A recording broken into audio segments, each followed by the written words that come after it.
Hello students, तो आज हमारा बेटा आखिरी टॉपिक रह रहा है, कौन सा है? Foreign trade. फॉरेन ट्रेड की बात करें तो 1950 में कंडीशन ऐसी थी फॉरेन ट्रेड की कि हम टोटली डिपेंडेंट थे बेटा, किस पे? इंपोर्ट पे डिपेंड थे। ठीक है, यानी हम ज्यादा से ज्यादा चीजें बाहर से इंपोर्ट करवा रहे थे। तो जरा पढ़ते हैं फॉरेन ट्रेड की कहानी। Foreign trade in India include all import and export to and from India. It is the administered by the Ministry of Commerce and Industries. पहली बात ये ध्यान रहे कि जितना भी फॉरेन ट्रेड में जो भी चीजें होती है वो कौन देखता है? Ministry of commerce and industry. पहला पॉइंट नोट डाउन कर लीजिएगा।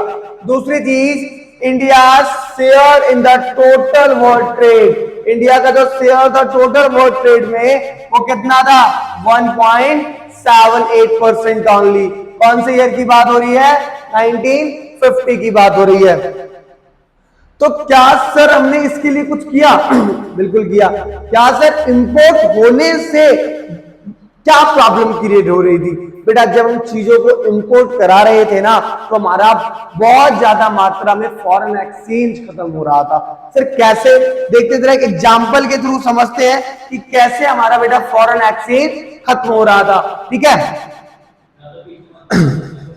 ठीक है, तो चलो फटाफट देखते हैं। मान लीजिए ये कोई एक राम है और ये एक विलियम्स है। ये इंडिया से है, ये यूएसए से है। तो जब हम यूएसए से कोई भी चीज इंडिया इंपोर्ट करवाते थे, मान लीजिए एक कोई कार इंडिया से सॉरी यूएसए से इंडिया इंपोर्ट हुई है, तो इस कार में क्या हुआ? ये जो कार आई तो बट जो ये राम है ये किस फॉर्म में पेमेंट करेंगे? मनी की फॉर्म में। बट ये जो पेमेंट जाएगी यूएस से, ये क्या मनी की फॉर्म में जाएगी? ये किस फॉर्म में जाएगी बेटा? डॉलर की फॉर्म में जाएगी। वो डॉलर कहां से जाएगा? इंडिया से। जब वो इंडिया से डॉलर जाएगा तो जो इंडिया ने फॉरेन एक्सचेंज अपना बना रखा है, जो रिजर्व है, उसका क्या होगा? धीरे धीरे वो एक्सचेंज क्या हो जाएगा बेटा? फॉरेन एक्सचेंज जब कम हो जाएगा। ठीक है, तो trade policy import substitution, trade policy लगाई गई थी। पढ़ते हैं इसको। Import substitution refer to the policy of क्या है? रिप्लेसमेंट और substitution of import in domestic production.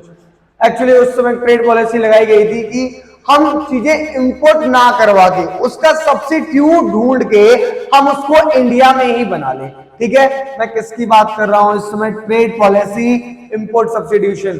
समझना, import substitution refer to a policy. Import substitution वो पॉलिसी थी जिसमें हम क्या कर रहे थे? रिप्लेसमेंट या फिर सब्स्टिट्यूशन ढूंढ रहे थे। किसका? इंपोर्ट का। कहां पे ढूंढ रहे थे? डोमेस्टिक प्रोडक्शन में ढूंढ रहे थे। Third, the basic aim of the policy was to protect domestic industries from foreign competition. हमारा एम क्या था बेटा? कि हम डोमेस्टिक इंडस्ट्रीज को क्या करें? प्रोटेक्ट करें। इससे? फॉरेन कंपटीशन से। ठीक है, किससे प्रोटेक्ट करें? फॉरेन कंपटीशन से। दूसरी बात ध्यान रहे, the policy of the import substitution can serve to definite objective. देखो हमारा दो ही ऑब्जेक्टिव था। पहला क्या है? Saving of precious foreign exchange, कि हम जो हमारा फॉरेन एक्सचेंज, जो बात मैंने अभी थोड़ी देर पहले बताई थी कि जो हमारा फॉरेन एक्सचेंज उसको हम कैसे बचाएं। सेकंड है अचीविंग सेल्फ रिलायंस। पहला क्या था? Saving of precious foreign exchange, यानी फॉरेन एक्सचेंज को हम ज्यादा से ज्यादा बचा के रखे। सेकंड अचीविंग सेल्फ रिलायंस, यानी हम ज्यादा से ज्यादा क्या बन जाए? आत्मनिर्भर। क्योंकि 2014 से हमारे मोदी जी कहते आ रहे हैं, क्या कह रहे हैं? सेल्फ रिलायंस, आत्मनिर्भर बनो। ठीक है, तो पूरा टॉपिक समझ में आ गया। ठीक है, अगला टॉपिक पढ़ते हैं।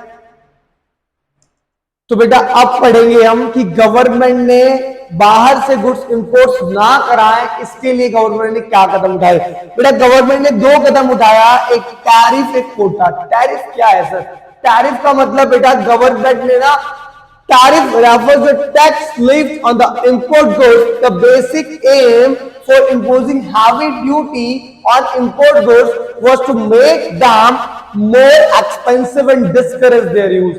एक्चुअली गवर्नमेंट ने टैरिफ का मतलब होता है बेटा टैक्स, गवर्नमेंट ने क्या करा, हैवी टैक्स चार्ज कर दिया अगर आप बाहर से गुड्स को क्या करवाते हैं, इंपोर्ट करवाते हैं। एक्चुअली गवर्नमेंट का जो मेन एम था, मेन एम इसके पीछे ये था कि एक तो चीजों को बहुत ज्यादा क्या कर दो, उसको क्या कर दो, एक्सपेंसिव बना दो ताकि लोग लेना, और दूसरा ताकि लोग इसको क्या कर दें, डिस्करेज कर दें इसके यूज को, कि हम बाहर से विदेशी चीजों को यूज नहीं करेंगे, हम वही चीज यूज करेंगे जो कि हमारे देश में चीजें बन रही हैं, या फिर जो चीजें जैसे हम बाहर से एक्सपोर्ट, बाहर से इंपोर्ट कराने वाले थे उसका हमको सब्स्टिट्यूट ढूंढेंगे इंडिया में ही। ठीक है, तो पहला तो टैरिफ। तो सर कोटा क्या है, कोटा का मतलब बेटा गवर्नमेंट ने फिक्स लिमिट कर दी कि आप इससे ज्यादा क्वांटिटी नहीं मंगा सकते। टैरिफ का मतलब टैक्स में उन्होंने क्या कर दिया, टैक्स बहुत ज्यादा हाई हैवी चार्ज कर दिया ताकि जो चीजें हैं वो क्या हो जाए, एक्सपेंसिव हो जाए। और कोटा का मतलब कि आप क्वांटिटी में उन्होंने रिस्ट्रिक्शन लगा दी कि आप इतनी क्वांटिटी से ज्यादा चीजों को नहीं मंगा सकते, एक मैक्सिमम लिमिट उन्होंने बना दी। जरा पढ़ते हैं, Kota refers to a non-tariff barrier imposed on the quantity of imports and export. It is a fixing the maximum limit on the import. यानी इन्होंने क्या कर दिया, फिक्स कर दिया क्या, मैक्सिमम लिमिट इस चीज पे, इंपोर्ट पे। ठीक है, और the commodity bye domestic producer, कि अब ये ज्यादा से ज्यादा चीजें क्या करें, इंपोर्ट ना करवाएं और हम क्या करें, एक्सपोर्ट करें। ठीक है, तो क्लास आज हमारा ये पूरा चैप्टर खत्म होता है।